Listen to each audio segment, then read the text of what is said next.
Assalamualaikum warahmatullahi wabarakatuh. Selamat datang kembali di Belajar Sejarah. Apa yang ada di benak kalian ketika kalian mendengar kata Romawi? Yang pastinya adalah sebuah peradaban raksasa terbesar yang pernah ada di dunia. Nah, di video kali ini kita akan membahas pelajaran apa yang bisa kita petik dari keruntuhan Kekaisaran Romawi kuno.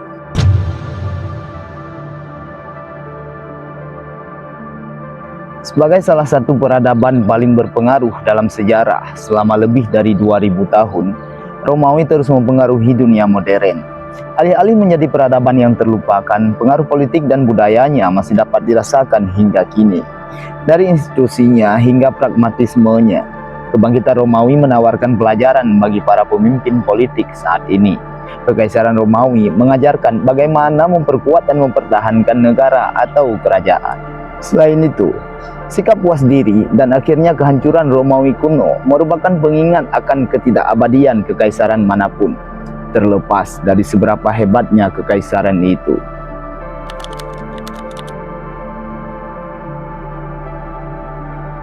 Romawi kuno didirikan pada tahun 753 sebelum Masehi sebagai monarki absolut.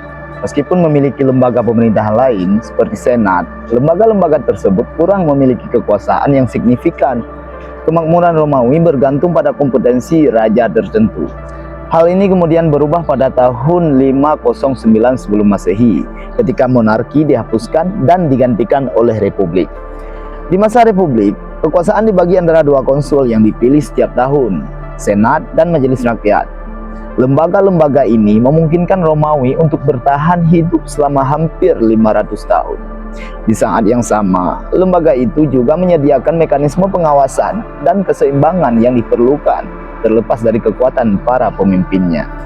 Para jenderal yang ambisius seperti Julius Caesar dan Octavian atau kemudian Augustus memusatkan lebih banyak kekuasaan di tangan mereka. Saat itu, kekuatan lembaga-lembaga ini melemah. Hal ini berpuncak pada transisi Romawi dari republik menjadi kekaisaran pada tahun 27 sebelum Masehi. Kekaisaran Romawi mengalami kesuksesan yang luar biasa, terutama dalam 200 tahun pertamanya. Namun, kekaisaran Romawi bergantung pada kekuatan kaisar-kaisar individu. Kekaisaran Romawi Barat mengalami kemunduran pada tahun 300-an dan 400-an Masehi. Kemunduran terjadi karena tantangan ekonomi, invasi barbar, dan fragmentasi politik. Di saat yang sama, pemimpin yang semakin lemah, tidak kompeten, dan tidak berpengalaman, kekurangan lembaga yang kuat untuk membantu. Hal tersebut jadi salah satu faktor yang berkontribusi pada kejatuhannya pada tahun 476 Masehi.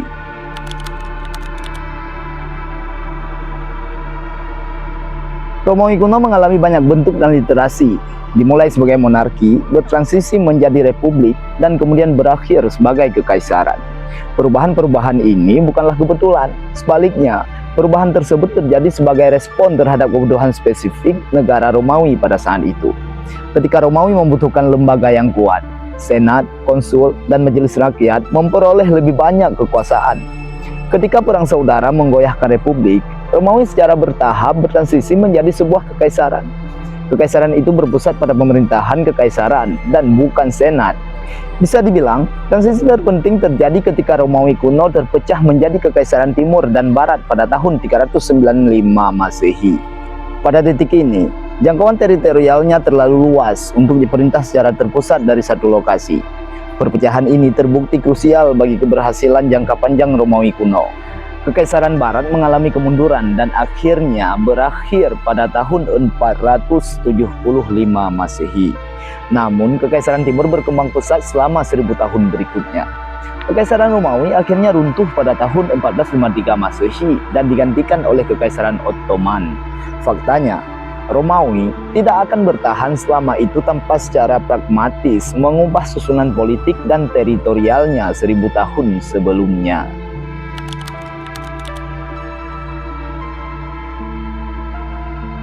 Romawi kuno adalah kekuatan dominan di Mediterania dari sekitar tahun 27 sebelum Masehi hingga 180 Masehi. Dikenal sebagai Pax Romana, periode ini membuat banyak warganya percaya bahwa supremasi bersifat permanen.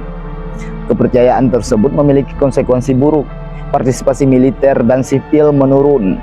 Orang-orang berpikir bahwa perbatasan Romawi tidak lagi perlu dipertahankan.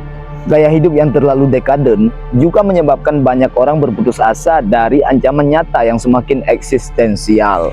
Misalnya ekonomi yang stagnan dan invasi barbar. Semua masalah ini dikombinasikan dengan munculnya kekuatan lain seperti Visigoth, Vandal, Frank di Jerman, dan Kekaisaran Hun di Asia. Maka Romawi kuno pun mengalami kemunduran sejak tahun 200 Masehi dan seterusnya.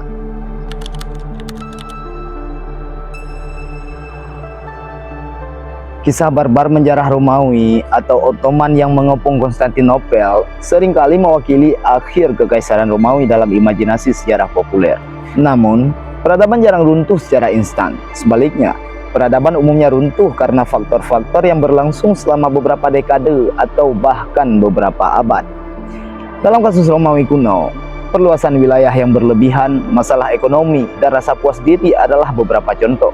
Masalah yang menumpuk dari waktu ke waktu akhirnya menyebabkan kejatuhannya. Apa yang terjadi di Romawi kuno memberikan pelajaran penting bagi sejarawan saat ini.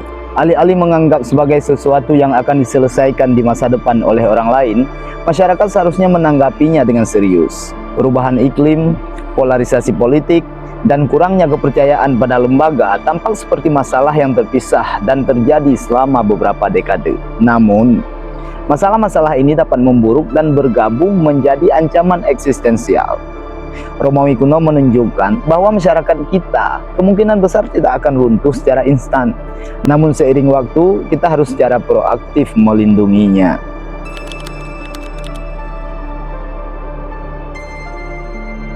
Pelajaran utama yang dapat dipetik dari Romawi kuno adalah bahwa kekuasaan, betapapun besarnya, bersifat sementara. Meskipun Romawi kuno berdiri selama lebih dari 2200 tahun, akhirnya runtuh juga. Ada juga banyak titik sepanjang sejarahnya di mana Romawi bisa saja runtuh lebih awal, tetapi hal itu tidak terjadi karena keberuntungan semata.